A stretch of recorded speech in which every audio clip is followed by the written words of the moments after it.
Olá, sejam muito bem-vindos a mais uma edição do nosso programa Crer e Pensar, um programa dedicado a reflexões na área de filosofia, na área de teologia e outras áreas afins, como apologética, né, professor? E também na interseção entre essas diversas áreas. Afinal de contas, nós cristãos também temos inteligência, temos a mente para raciocinar e para pensar. E esse programa é voltado para isso. Eu sou o professor Jonatas Nunes e o nosso companheiro aqui, o professor Kelson Mota, vamos dar continuidade ao estudo do livro do grande matemático de Oxford, John Lennox, no livro Por que a Ciência Não Consegue Enterrar Deus. E hoje damos início a mais um capítulo, né? Sim. Capítulo 6 do livro, onde nós faremos, nessa primeira parte, uma análise crítica, um exame crítico do termo que é tão comum hoje na academia, que é o termo evolução, né, professor? Todo mundo usa, né? Todo mundo fala de evolução, mas será que ela só tem um único e restrito significado? Não, esse é o problema. A evolução é um problema em termos, porque é um termo problemático. Todo mundo fala, virou onipresente, é ubíquo, evolução das espécies, evolução dos sistemas, evolução social, evolução genética, tudo tem evolução. E todo mundo confunde esses termos como se fosse uma única coisa, com um único significado. Ou, na verdade, a evolução pode ter uma pletora de significados e termos, dependendo do contexto. É isso mesmo. Então vamos para nossos slides. Então, por que a ciência não consegue enterrar Deus, a natureza e o escopo da evolução. E hoje, na primeira parte, definindo o termo evolução. Evolução. Então, onde é que nós estamos aí na sequência dos capítulos? Pode ir para o próximo slide para vermos?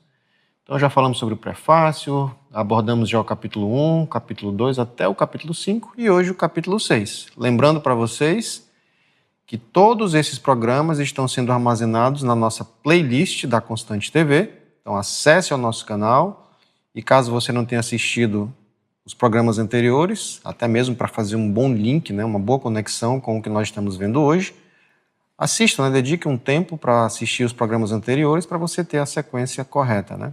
E óbvio, não se esqueça de curtir, comentar e compartilhar. E caso você não é inscrito, inscreva-se também no nosso canal como uma forma de divulgação e de difusão realmente do nosso canal, né? Muito bem. Então vamos lá. Vou começar o nosso programa hoje já com uma provocação do pessoal da biologia evolutiva. Um dos biólogos evolutivos mais famosos, já faleceu, chamado Theodosius Dobzhansky. Ele era um cara muito afeito à teoria evolutiva, eu gosto de falar teologia, que é quase uma teologia, e ele colocou uma frase bem famosa que a gente pode ver aqui, né? Diz assim: nada faz sentido em biologia a não ser a luz da evolução, ou seja, biologia para ele só faz sentido se a evolução puder explicar, senão biologia não faz sentido nenhum, é uma coisa desconexa. A questão é, sabe que essa é verdade mesmo? Essa é uma provocação muito grande, né? É uma afirmação muito forte, né? De fato, né? É mais ou menos assim, se você não aceita a evolução, a biologia para você não faz sentido. Se a evolução estiver errada, a biologia não sei para onde vai. Né? Mas essa é uma frase de efeito, né? Hoje em dia os jovens dizem para lacrar, uma frase de lacração, mas é uma frase que provoca a questão o seguinte: a evolução, de fato, como mecanismo, como processo, ela é capaz de explicar todos os sistemas, e a gente viu um pouco disso no programa passado, né? E a dificuldade não é tanto a questão da evolução, né? É se há um sentido real da evolução como processo, de maneira que ela possa segurar a evolução da vida desde seus primórdios até os sistemas mais complexos e vitais. Então a pergunta é: a evolução faz sentido? Como é que a gente pode ver isso daí? E aí a gente pode trazer duas pessoas falando sobre isso, a essa provocação aí de Dobzhansky, né? Um deles é Paul Wesson, o outro é Fred Hoyle, o famoso astrônomo Fred Hoyle. É interessante que os dois vão ter uma visão um pouquinho diferente acerca da biologia, né? É só para deixar claro, nenhum dos dois que eu saiba são cristãos, tá? Nenhum dos dois. Então o que diz aí Paul Wesson? Grandes inovações e evolucionárias são bem compreendidas. Nenhuma jamais foi observada, e nós não fazemos ideia se alguma está acontecendo. Não há um bom registro fóssil de nenhuma. Interessante, né? Sim. Grandes inovações evolucionárias não são bem compreendidas. Não são bem compreendidas. Agora, o que eu gosto dessa frase que diz assim, nenhuma jamais foi observada. Nenhuma jamais foi observada. Ele faz essa afirmação tangendo com o mundo real, né? Então, baseado nas observações, real, não uma alusão da cabeça dele, mas sim baseado em pesquisa, né? Não tem nada registrado na academia, na ciência, no mundo da pesquisa, que realmente comprove, evidência, né? Factual, então, final, cabal. Não tem. Eu gosto quando ele diz assim, não há um bom registro fóssil de nenhuma. Mas, pessoal, não é tão... Está cheio de museu aí de história natural, mostrando por A mais B que as coisas evoluíram. Pois é. Fica isso. Nenhum desses é cabal para provar a evolução, né? Sempre, os registros sempre apontando para corpos, né? Para seres, né? Bem estruturados, bem desenvolvidos. Nenhum deles aponta para uma transição, né? Que é o que eles tanto querem, né? Já que a evolução de fato existe, então é de se esperar que no registro fóssil tivesse, né, alguma marca disso, né, coisa nova, algum processo transicionário entre um ser inferior e um ser superior, né, um ser menos evoluído do ser mais evoluído, mas não é encontrado isso no registro fóssil. Você não tem nenhuma marca nos registros fósseis que aponta para essa transição do menos ao mais evoluído. Isso daí é que a gente usa o termo caro em biologia, que é inovação evolucionária, ou seja, a evolução trazendo uma espécie nova que não existia antes, uma nova espécie, uma formação de uma nova espécie, e ele vai dizer assim, se tem, a gente não consegue compreender como é que uma espécie de fato dá origem a outra. Né? Porque quando nós falamos de espécies, estamos falando em sistemas biológicos que são diferenciados de um outro, né? Por sistemas metabólicos, sistemas orgânicos, inclusive sistemas genéticos. Né? Então, como é que isso gera, né? Como isso acontece. Mas ele não está sozinho nessa questão, né? Sim. Se Fred Hoyle também vai ter uma situação semelhante. Olha o que ele diz. Ele diz assim, bem, como sugeriria o bom senso, a teoria darwiniana está certa no nível micro, mas não no macro. Coelhos derivam de outros coelhos ligeiramente diferentes, não de um caldo primitivo ou de batatas. De onde eles provêm, em primeiro lugar, é um problema ainda não solucionado, como muitas outras coisas da escala cósmica. Gostei desse final aqui, né? Como muitas outras, não é só um problema isolado.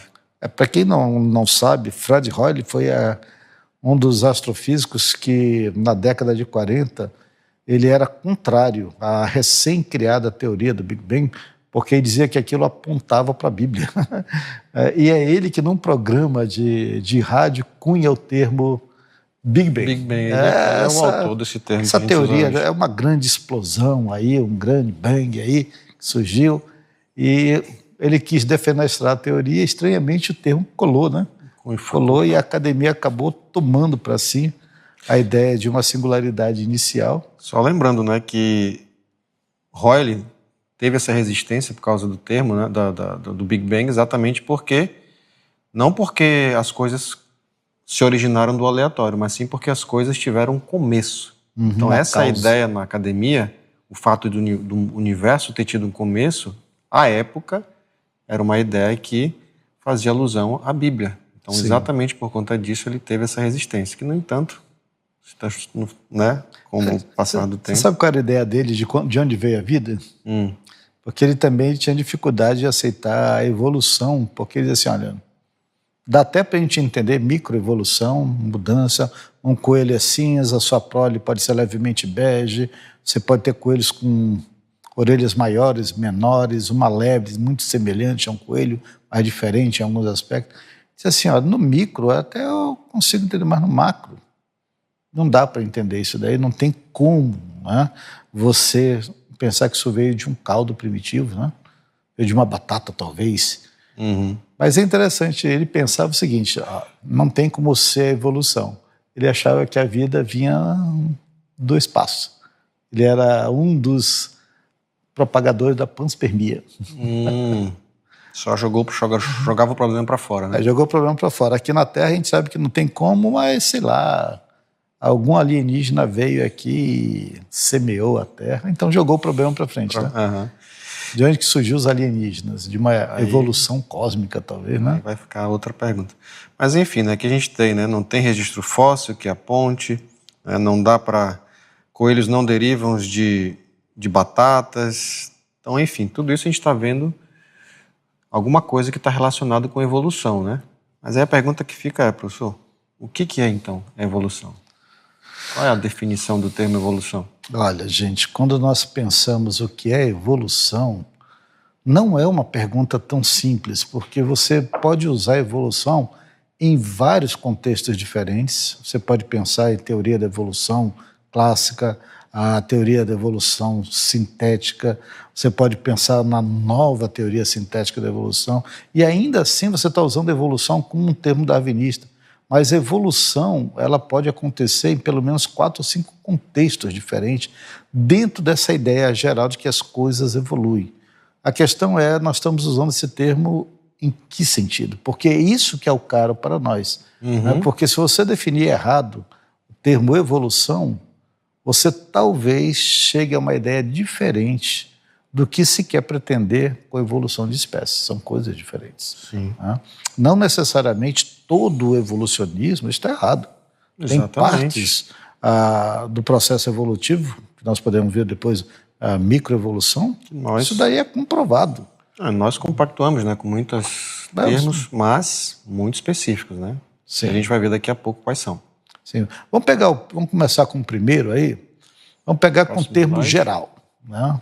Vamos pegar o primeiro termo, seria mudança, desenvolvimento e variação. Então você vai usar muito isso, o pessoal usa muito na academia, às vezes, no dia a dia. A vida evolui. A vida evolui. Sim. Eu era pequeno, depois fiquei ali uma criancinha, depois adolescente, agora já estou entrando já para a terceira idade daqui a alguns anos. A vida evolui. Nesse sentido, há uma mudança, há até uma certa variação dentro da própria vida. Dentro da própria espécie você tem alguma variaçãozinha. Então, é um termo de uso geral. Né? Vida surgiu e se desenvolveu, não tem nenhum problema falar isso daí. Vida surge, vida se desenvolve, vida morre. Estamos falando ali de seres vivos.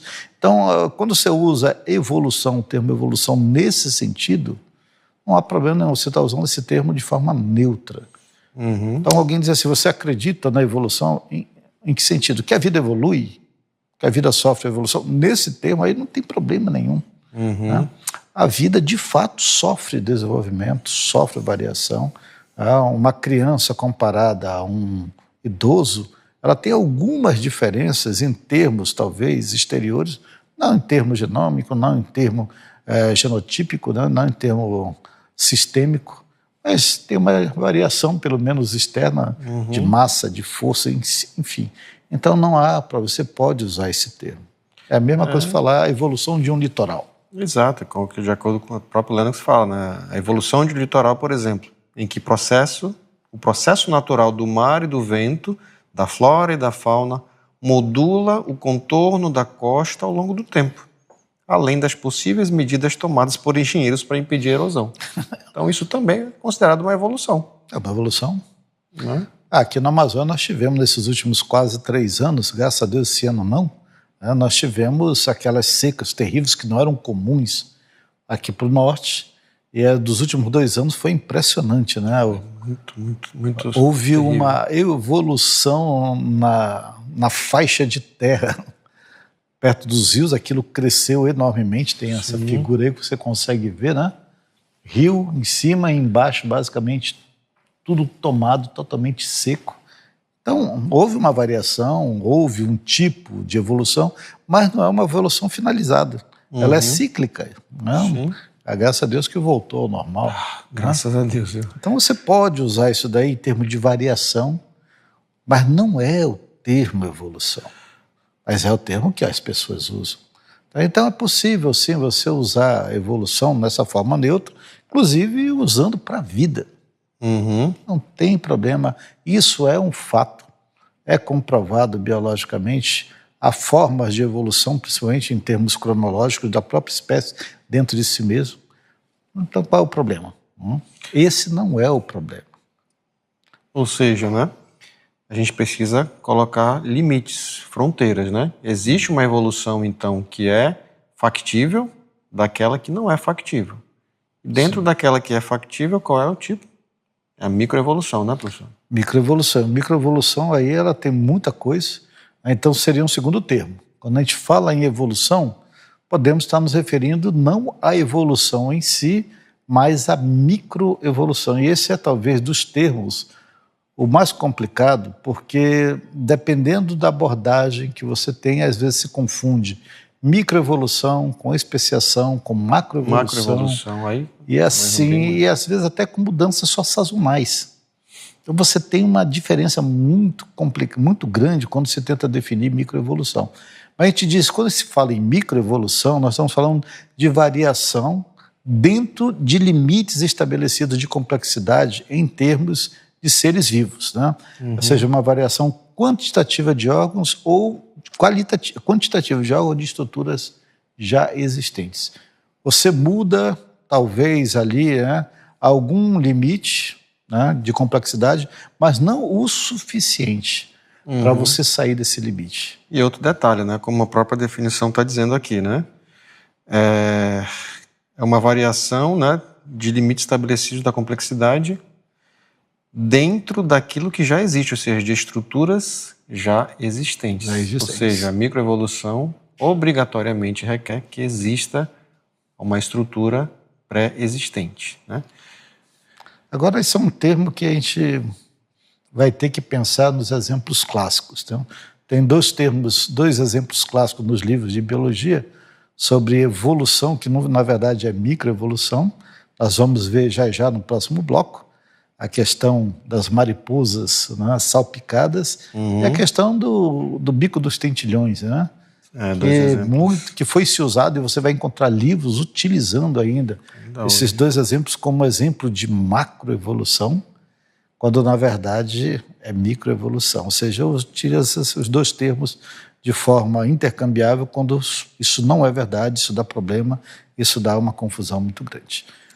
Ok, então fiquem ligados no nosso próximo bloco, que nós teremos a oportunidade de explorar com mais afinco exatamente o que significa, o que quer dizer essa microevolução. Então fiquem ligados e até o próximo bloco. Voltamos já, sai daí não. Estamos de volta e estamos falando sobre evolução, definindo os termos acerca do que é evolução. Então, já vimos evolução de maneira geral, o termo sendo utilizado de forma geral, vida evolui de maneira geral, mas também você pode usar o termo evolução no sentido de microevolução. E isso é muito comum e há uma confusão muito grande quando se utiliza microevolução e diz que essa microevolução, na verdade, é uma prova da seleção natural, uma prova da macroevolução. Sim. Qual é o exemplo mais famoso, professor? Bom, dentro do campo da teoria da evolução, né, tão divulgada e difundida, um dos exemplos clássicos utilizados é o famoso exemplo dos tentilhões, né, inclusive utilizados por Darwin, né, professor? Sim. Então ele fez a observação da forma dos bicos dos tentilhões, né? Sim. E a partir daí fez suposições de que na realidade não ocorre ali uma variação, e sim uma evolução, né? Então, como a gente pode ver aqui na nossa ilustração, né? Temos o mesmo pássaro, né? Que é o tentilhão. No entanto, o que nós temos aí, professor? Temos um bico um pouco maior, né? Nós temos bicos alargados, um biquinho bem pequenininho, o small. Nós temos o tentilhão, no caso, cinza, com bico fino, bico muito largo. E aí eles vão dizer assim, olha, tem um tentilhão que é vegetariano, tem um tentilhão que ele evoluiu para ser um tipo de pica-pau, né? Há um tentilhão que comia comidas mais grossas que tinha que quebrar. Então, no final das contas, a Darwin vai dizer assim, na época, né, do Beagle, que isso eram provas irrefutáveis da evolução. Numa mesma ilha, um ambiente fechado, você tinha ali pássaros que evoluíram diferentemente para poder obter alimentos de forma diferenciada, sem que houvesse uma competição direta. Então, tinham alguns tentilhões que podiam comer larvinhas de dentro do tronco, tinham outros que conseguiam quebrar pequenos coquinhos, e isso era uma amostra da seleção natural. Como é que pode, hein, professor? Não é para ser tentilhão? Tentilhão não é uma coisa só? Como é que então pode ter diferentes bicos? Aí ele vai dizer assim que eram diferentes tentilhões. Claro que hoje em dia nós sabemos que isso daí foi um erro terrível na época de Darwin. Se descobriu anos depois que um mesmo tentilhão ele podia variar o tamanho do seu bico, era sazonal. Eu acho que em 1977 até 1983, ali mesmo em Galápagos, teve uma forte inundação, teve muita chuva na época, e deu-se para ver no prazo de uma única geração a mudança completa do bico dos tentilhões. Olha então, só. assim, sazonalidade. Outro sazonalidade. Fator. A gente pode, então, resumir em fatores ambientais, né? Fatores ambientais, fatores competitivos. E é claro que hoje em dia até se discute se isso de fato é uma microevolução. Claro, alguns autores vão dizer, não, é um tipo de microevolução sim, porque eu tenho uma variação dentro de uma forma pré-existente, e essa forma é limitante. No caso, o próprio pássarozinho, o tentilhão, né? Vai de novo naquele conceito que a gente introduziu no início, né? Dependendo do que você entende como a definição da palavra evolução, sim, pode ser, né? Se for uma simples variação.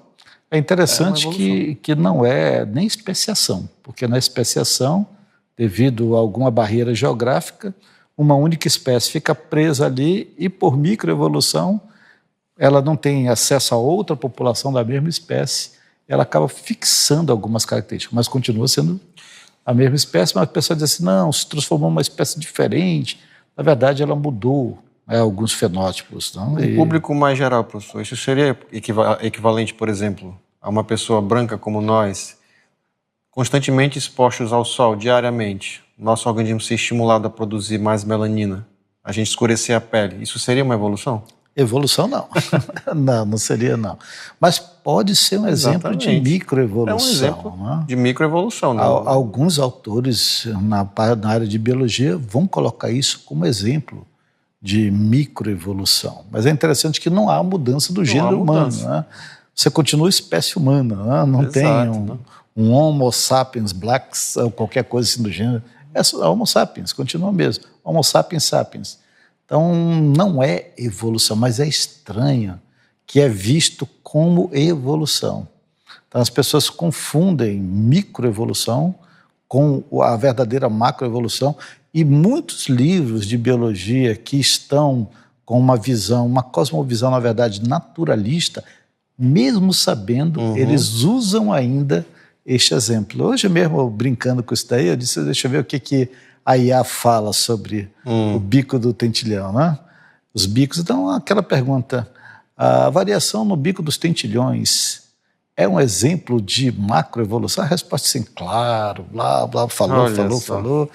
E aí depois eu coloquei assim, mas ficou comprovado a sazonalidade na variação do tamanho dos bicos dos tentilhões. Aí a resposta, muito bem, você mostrou um ponto muito claro, aí fulano, ciclano, beltrano, realmente já mostraram que é um exemplo de microevolução, eu errei, coisa assim do gênero. Mas é interessante que há um viés nisso daí, há um viés.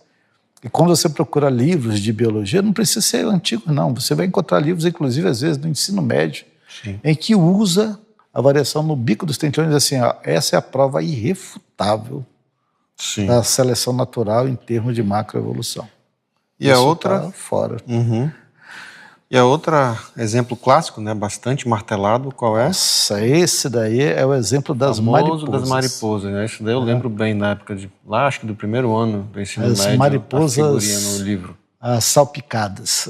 Essa daí é impressionante, porque essa já está comprovadíssima, que não é microevolução, não é macroevolução nem nada. Para quem não conhece a história, no finalzinho ali, no século XIX, meados ali já no auge da Revolução Industrial, de 18 para 19, você percebeu ali na Inglaterra que algumas mariposas, justamente a Biston betulária, ela começou a mudar de cor. Na verdade, não é que se percebeu, né? Se viu que haviam muitas mariposas que eram salpicadas branco com preto, totalmente pretas. Então, se utilizou isso aí, alguém disse assim, olha, está aí um exemplo da evolução darwiniana. Como está tendo a Revolução Industrial, uma parte das árvores, devido ali à fuligem, né, que se depositava e ficava com troncos escuros, alguém disse assim, esse é um exemplo de evolução. Elas estão mudando suas coisas, elas evoluíram para uma espécie escura, para que pudesse se mimetizar com as árvores mais escuras e aí fugir dos predadores. Então, no caso, as mariposas salpicadas de branco e preto, elas basicamente desapareceriam porque os predadores a comeriam. Né? E, gente, isso tem até hoje. Você vai encontrar livro hoje, usando isso como exemplo assim irrefutável da teoria da evolução e pela seleção natural. Isso foi refutado, acho que no início do século XX, sei lá. Inclusive, os registros iniciais com fotos, hoje em dia tem... Claramente você vê o alfinete ali colocando a mariposa preta presa ali Olha só, gente. No caso ali dos troncos. Então, hoje em dia, não é mais nem considerado um exemplo de macroevolução, e também a mesma situação é uma microevolução. Você pode considerar no sentido que a espécie continua a mesma, você tem uma mudança de pigmentação, e hoje em dia, até na Europa, já se tem, são 3 espécies, né? Tem a preta, tem a salpicada e tem uma intermediária entre uma e outra. Se fosse evolução, de fato, você teria uma nova mariposa com diferenciações em termos de espécie que podiam dizer assim, olha, isso aqui é diferente dessa outra. O que nós sabemos hoje em dia é que essa mariposa ela pode trocar de cor. Olha só. Ela pode trocar de cor. É uma das possibilidades que ela tem, assim como muitos animais têm, em se mimetizar, e quer dizer, não tinha nada a ver com a Revolução Industrial.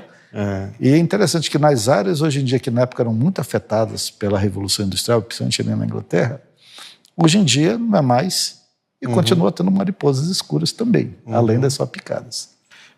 E o grande especialista em mariposas, né, o Michael Mageros, né, lá da Universidade de Cambridge, resumiu muito bem isso, né, professor?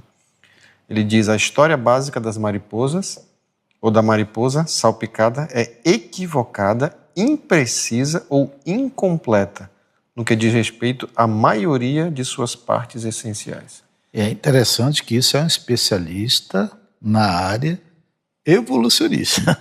Pois é, né? Esse aqui é interessante, né? Uma pessoa de renome reconhecido, e se você for ler um pouco mais do que ele escreveu, ele vai dizer assim, estava tudo errado aquilo ali. Pois é. Ou seja, é uma historinha que foi passada, continua sendo passada. Se você tiver curiosidade, pode procurar em livros de biologia, pode procurar na internet, você vai ver que eles colocam isso como exemplo de evolução. Se você pesquisar um pouco mais, você vai encontrar artigos científicos, você vai encontrar, assim, alguns livros que são muito mais sérios, que vão mostrar o equívoco histórico, no caso deste exemplo de microevolução. E é realmente complicado. Quando se usa microevolução e confunde microevolução com macro, você está dizendo assim, qualquer variação externa de cor ou até de tamanho, você está colocando aquilo como nova espécie.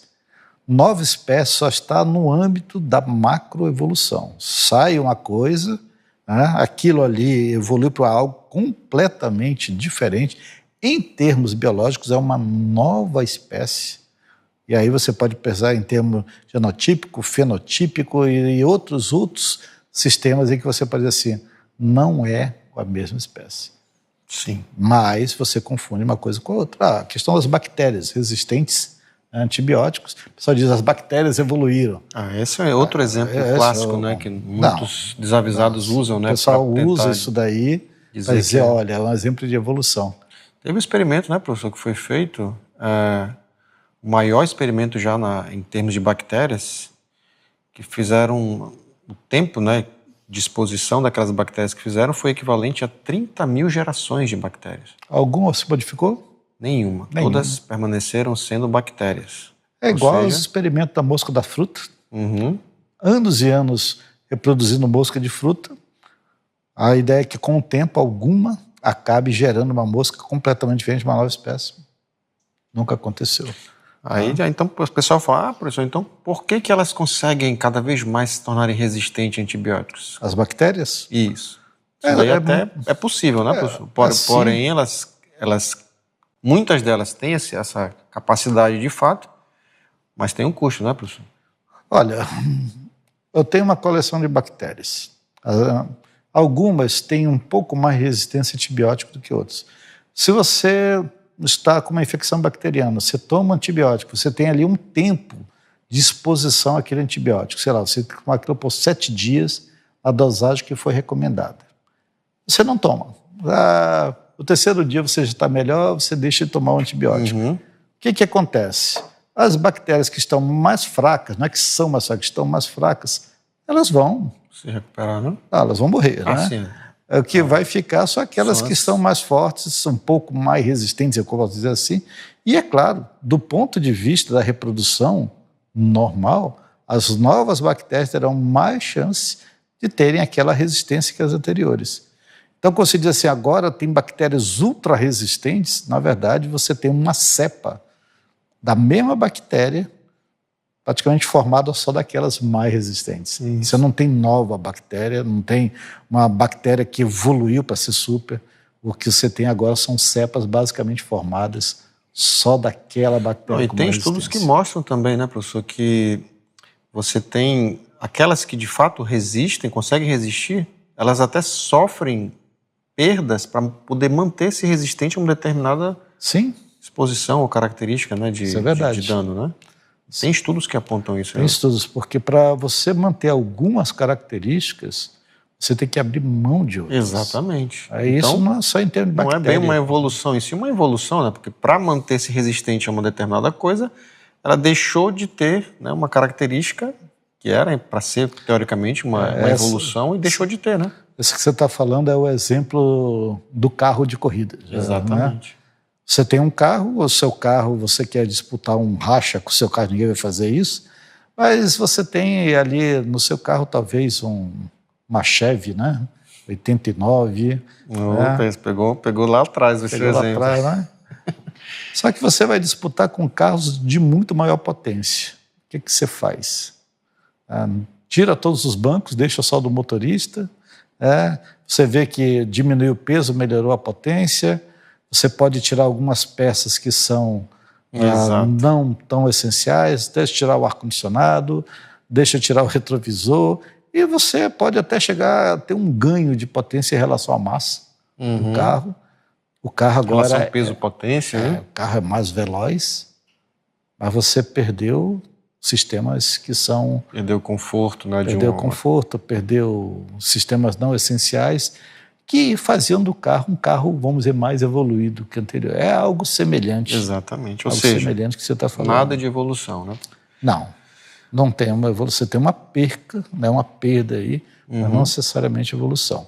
Mas isso, gente, estamos falando no âmbito da microevolução. Então, se eu pudesse resumir, professor, eu poderia dizer então que a microevolução, na realidade, nada mais, nada menos do que um filtro. Um filtro onde determinadas características proeminentes para aquela situação, eles predominam de uma coisa que já é pré-existente na estrutura, para que aquele ser vivo se mantenha. Sim, mas que pode voltar, pode ser retornadas, né? Exatamente, porque as características pré-existentes são mantidas, né? São mantidas. Então, basicamente, você não tem uma nova característica fixa do novo indivíduo que sofreu uma microevolução. Ele sofre variações, mas essas variações são sazonais, muitas vezes são sazonais ou só geracionais, uma outra geração acaba trazendo de volta aquilo ali. Então você pode ter pássaros que têm mudança de plumagem, às vezes 1 ou 2 gerações, você diz assim, uau, evoluiu, aí lá na terceira geração de novo está com a plumagem anterior, às vezes é o efeito sazonal, o efeito de alguma alimentação, às vezes até mesmo o efeito de temperatura, então quer dizer, há uma microevolução. Isso aí me faz lembrar um exemplo bíblico até, né, professor? Remete a um exemplo bíblico lá das ovelhas, né, de Jacó. Esse exemplo é bom, hein? Muito bom, né? Será que elas evoluíram, aquelas ovelhas? Nada, Jacó que era espertão. Isso aí a gente pode falar no próximo tópico. Isso, a gente estava planejando falar de macroevolução ainda nesse bloco, mas olha só, a gente já está no finalzinho desse nosso bloco. Então fiquem ligados que no próximo bloco a gente vai dar uma fechadinha nessa parte de microevolução. E já que existe o micro, vamos também abordar a macroevolução, ou seja, definir formalmente o que é isso. Fiquem ligados, não se esqueçam de curtir, comentar e compartilhar o nosso canal, o canal da Constante TV. Até daqui a pouco, próximo bloco. Fiquem ligados. Olá, de volta ao seu programa Crer e Pensar. E agora, no último bloco, vamos dar continuidade à nossa discussão sobre a definição do termo evolução. Lembrando que nos blocos anteriores nós definimos o que é evolução e nós vimos que existe um tipo específico de evolução que nós definimos como microevolução. Vimos através de exemplos o que isso significa e agora vamos então a outra definição de evolução, que é a macroevolução, né, professor? Aí sim. O que é macroevolução? Aí estamos falando no sentido mais geral do termo, em que as pessoas usam no dia a dia sem de fato entender o que estão falando. Quando nós falamos em macroevolução, nós estamos falando no coração da teoria darwiniana da evolução. São algo que acontece no organismo em que é uma inovação em grande escala nesse organismo. Tem o aparecimento de novos órgãos, novas estruturas, novos planos corporais, novos materiais genéticos que são diferenciados da espécie que deu origem. Você tem aumento de complexidade.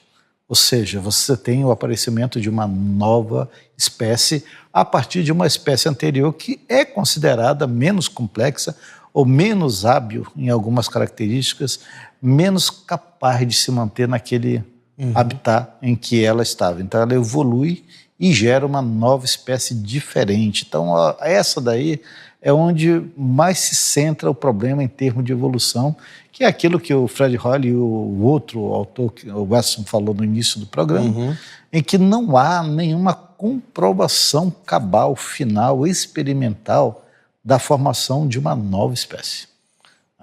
Qual o exemplo? Tem muitos exemplos, dos mais engraçados, qual é? Não, é isso que eu ia dizer, não há nenhuma comprovação, mas o que tem de desenhos e computação gráfica... Rapaz, tem de tudo. Tem abundância, né, professor? Eu confesso que a gente ficou aqui, eu e o professor Jantos, como é que a gente vai encontrar exemplos dessa macroevolução em termos do que o pessoal fala? Colocar talvez o mais estranho ou engraçado ou absurdo, além dos tiranossauros rex que evoluíram para galinhas, a evolução da baleia tem um monte. A baleia eu acho que é o mais... A baleia tem diversas teorias de como as baleias evoluíram, Baleia evoluiu do hipopótamo, baleia evoluiu do cachorro, baleia, o que você possa imaginar. Esse então, daqui é interessante, né? A baleia, lá em cima, Começou da onde, professor? Começou do Paquecítade, que é mais ou menos alguma coisa semelhante a um lobo, um pouquinho maior do que um lobo, né? É uma fusão de lobo com paca, né? Sei lá. Que bicho é esse? É um mamífero que eles dizem que por milhões de anos, 50 milhões de anos, ele evoluiu, dando origem às modernas baleias, Mas é interessante, Em algum momento, ele sai do seu habitat, onde tinha água fresca, e ele vai para um habitat em que ele precisa nadar bastante, começa a mudar a sua estrutura pélvica. Em algum momento do futuro, ele não tem mais habilidade para suportar o seu próprio peso e ele já começa a entrar num ambiente basicamente marinho. Com o passar dos outros milhões de anos, há uma redução das próprias patas e essas patas começam a se transformar em nadadeiras. Ali ele já está no bacilossauro. E daí em diante, ele começa a desenvolver ecolocalização, ele não tem mais como voltar para a Terra. Então, enfim... É absurdo. Não, e o mais impressionante, nesse caso aí, é bem pior porque a gente não tem nem sequer nenhuma comprovação de nenhum desses estágios. Mas isso daqui é uma das. Tem gente que diz que as baleias vieram dos ursos polares, ou dos ursos, que tinham que nadar com a boca mais aberta para poder respirar mais, e aquilo dava um ganho evolutivo que eu não sei exatamente como, e aí em diante, com milhões de anos, aquele urso não saiu da água, por milhões de anos, se transformou em baleia. Olha, a gente tem de tudo. A questão é, tem evidência para isso? É claro isso daí, é palpável, é factível. Até a pergunta é factível é complicada, né? Porque nós encontramos, eu acho que foi em 2011, ali no deserto do Atacama, numa daquelas pequenas montanhas do deserto do Atacama, quase 4.000 metros de altura, se encontrou um cemitério de baleias. Ali foi extraordinário aquilo ali. Com alguns milhares de anos, se achava que talvez aí tivesse mais de 8 milhões de anos aquele cemitério. E não tinha só baleia, tinha golfinhos, tinha outros fósseis ali dentro, mas era baleia. Com milhões e milhões de anos, agora o mais estranho, numa altitude gigantesca. Isso é que é extraordinário, né? Será que o deserto do Atacama. Será que isso não faz alusão a algum tipo de catástrofe que a Terra já passou no passado? Eu não lembro de nenhuma, não, que possa ter acontecido. Né? A ideia deixa para outra discussão, né, professor?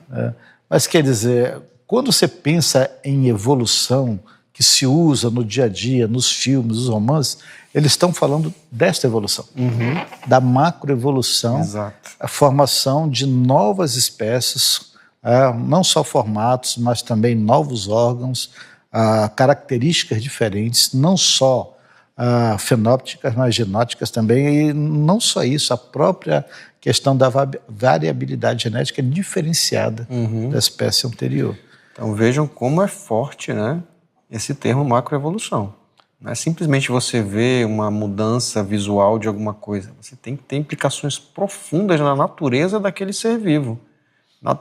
É questão genética, questão de estrutura, questão de ganho de função. Então, macroevolução é um termo bastante e é um coringa, forte, né? Você sempre pode pensar qualquer ser vivo daqui que evoluiu de algum outro. E, estranhamente, em alguns casos parece uma evolução, né? Tem alguns autores hoje em dia que imaginam que as aves atuais, evoluíram, na verdade, de alguns répteis gigantescos. Né? Então, como, né? Você pode pensar qualquer coisa, você pode dar qualquer sugestão disso daí. Não tem problema, ciência é isso. Você pode sugerir, você pode modelar, não há nenhum erro do ponto de vista científico em relação a isso. O problema se dá quando você pega essa visão, essa sugestão, esse modelo de uma determinada teoria e você alça aquilo como verdade. E você diz, é assim que aconteceu, né? O homem veio de um hominídeo muito primitivo, que no passado lembrava os símios. Hoje em dia diz, não temos nada a ver com o chimpanzé, não. O homem não veio do macaco, o homem veio de um outro animal, um mamal, um mamífero, que lembrava um símio semelhante aos nossos macacos. Enfim, peraí, mas como é que a gente sabe disso? E outra coisa relacionada, muito intrinsecamente relacionada com a macroevolução, é a seleção artificial, né, professor? Esse é um outro termo que às vezes a gente confunde. Nós vivemos hoje em dia na era da seleção, né, da evolução artificial em termos de seleção artificial. E essa talvez é a mais comum do dia a dia que a gente pode perceber hoje em dia, do pessoal da agropecuária, usa isso direto, não só em espécies de plantas, mas também em espécies animais. Por exemplo, a ovinocultura, basicamente ela cresce em produtividade, em qualidade de leite, de lã, de carne, a partir de uma seleção artificial. Ou seja, seleção artificial, que são linhagens manipuladas meticulosamente por seres humanos, né? Para gerar, ou, em outras palavras, por seres inteligentes, né? Sim. Para gerar novas características em animais e plantas. Ou seja, há necessidade de uma ação inteligente no processo. O interessante nisso aí, professor Jonas, é que o pessoal usa a seleção artificial como prova da macroevolução. Já ouviu esse papo? Sim. É mais ou menos assim, né? Eu acho que foi o próprio Darwin que falou isso daí, que ele diz assim, foi Darwin, realmente, perdão, não lembro quem falou, mas na minha cabeça acho que foi Darwin, em que diz assim, o que o homem pode fazer por sua própria força, em termos de seleção artificial ainda, que ele não tem usado esse termo na época, a natureza pode fazer ao longo de milhares de anos. Né? Mas é interessante, para você melhorar a qualidade de um único rebanho, você não consegue fazer nenhuma geração. Você tem que ter uma separação, né, meticulosa de alguma das melhores linhagens, das melhores matrizes. Pode ser em termos de melhor carne, gordura entremeada, se for ovino, questão da lã, do leite, e você separa isso, e as próximas gerações você também vai separando isso. Às vezes, 3, 4 gerações ali para você obter algum ganho perceptível nisso daí. Você faz isso. A agricultura moderna, a pecuária moderna faz isso daí. Isso é seleção artificial. Aí vem a pessoa e diz, não, isso é só um exemplo de seleção natural, só que aí é por um agente. Um agente externo só potencializou, né? Só potencializou. O que esquece é que esse agente externo é inteligente. Esse agente externo é muito inteligente. Mas você colocou um exemplo da Bíblia sobre isso, né? Foi, exatamente. Pode contar um pouquinho aí, professor? É o exemplo, né, das ovelhas do rebanho de Jacó, né? Onde o Labão, né, para tentar se aproveitar, né, do trabalho de Jacó, dava certas condições, né, para que ele mantivesse, né, trabalhando com ele, né? E aí eles, via que um determinado rebanho produzia mais, então ele pegava para ele esses rebanhos e deixava que produzia menos para Jacó. Mas aí, quando dava fé, depois de um tempo, acontecia que os rebanhos de Jacó era mais Jacó produtivo. era esperto, né? Ele era um agricultor, era um pecuarista, né? Então ele sabia criar ovelhas. Labão, que era o tio dele, espertalhão, olhou para o rebanho e disse assim, é só quase de ovelhas brancas. Tudo que for malhada, salpicada, é seu. E o que ele fazia? Ele separava as malhadas, né, das brancas e pegava as melhores para cruzar com o restante do rebanho. Então havia o quê? Essa variação passada para a próxima geração. Aí o tio dizia assim, não, salpicada agora é minha. Aí ele fazia para que tivesse listrado, ou todo preto. Então... acha que essa história de seleção artificial é recente, hein, professor? Não é nada. O ser humano sempre viu isso daí, né? Mas não é só em animais. Na parte de flora também você faz isso. E hoje em dia a seleção artificial já está até na manipulação genética do código. Por exemplo, milhos transgênicos, algumas outras espécies comestíveis também têm sido utilizadas para isso, álcool para melhorar as características ali, produção de sacarose. Então, isso é seleção artificial. Agora, notem, tem um elemento de inteligência no meio. Ao acaso não tem não, né? Não tem como, né? Outro exemplo de seleção artificial é o cachorro, né? O Doberman, né? Rapaz, isso daí dá medo de falar, né? Que é o que está no nosso próximo slide, né? O que é o Doberman?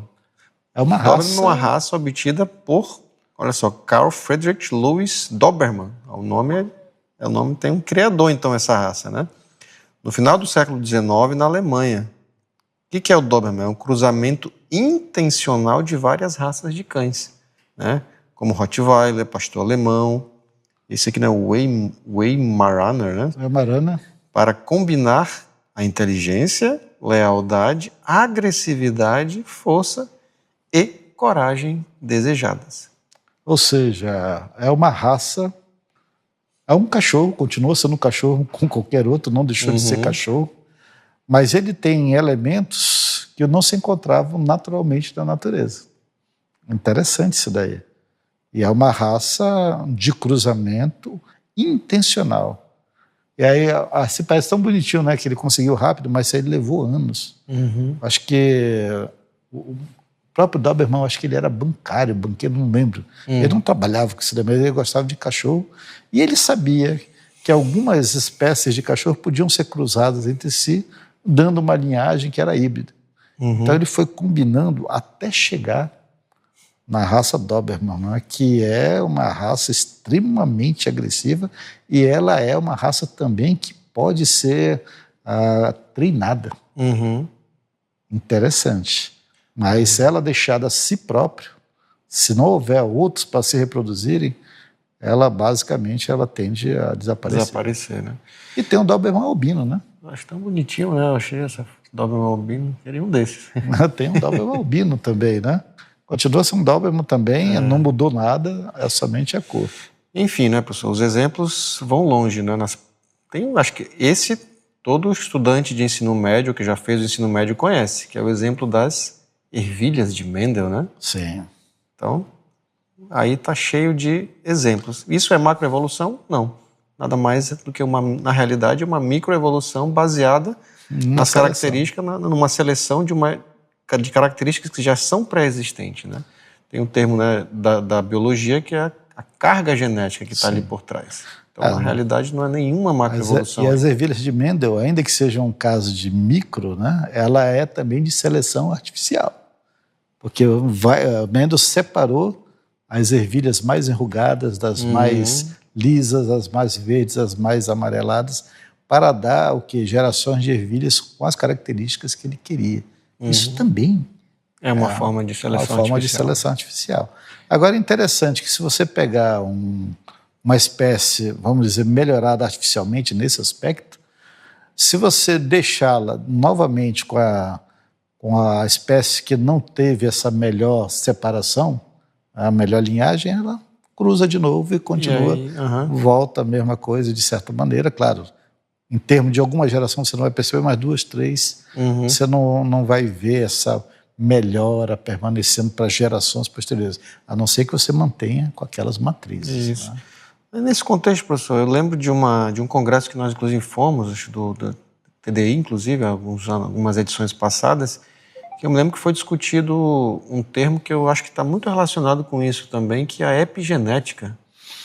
Tem alguma relação com... Olha, a epigenética já é uma área relativamente nova, que vai dizer que as condições ambientais e mesmo algumas condições em termos de órgãos relacionados à alimentação podem influenciar na carga genética, nas características que aquela espécie... Em outras palavras, as condições ambientais, elas podem influenciar, mas não mudar. Não mudar ou não criar novas características. Né? Mas pode mudar a cor, pode mudar tamanho, pode mudar volume, pode mudar algumas habilidades, mas isso não é macroevolução. E isso é um desenvolvimento da genética atual, está em voga, o pessoal está tentando entender qual é o limite da epigenética hoje em dia, é um tema bem legal, um dia a gente pode chamar alguém aqui para conversar conosco sobre isso. Mas para quem, talvez algum desavisado possa achar, isso não é exemplo, tá, pessoal, de macroevolução, tá? Só para deixar um parênteses. Né? Bem, nosso tempo está terminando, né? Infelizmente, a gente tem muito mais coisa para falar aqui. Né? Pois é, a gente já está no terceiro bloco, né? Agora que eu me liguei, pensei que tinha mais um bloco para a gente discutir mais uma coisinha aqui, né? Então, gente, vamos finalizar por aqui. Semana que vem, se o Deus permitir, nós vamos continuar esse assunto definindo o termo de evolução e ver até os limites, que é o escopo da evolução, até onde vai a evolução, até onde nós podemos falar de evolução. Isso. Você está aqui no CREI Pensar, um programa feito para que você pense a sua fé, uma fé que pensa, uma razão que crê, porque nós olhamos esse universo, nós sabemos que esse universo é a feitura das mãos de Deus e nós podemos investigá-lo pela mente racional que o próprio Criador nos deu. A Ele o nosso louvor hoje e eternamente. Então, muito obrigado e até a próxima. Um abraço.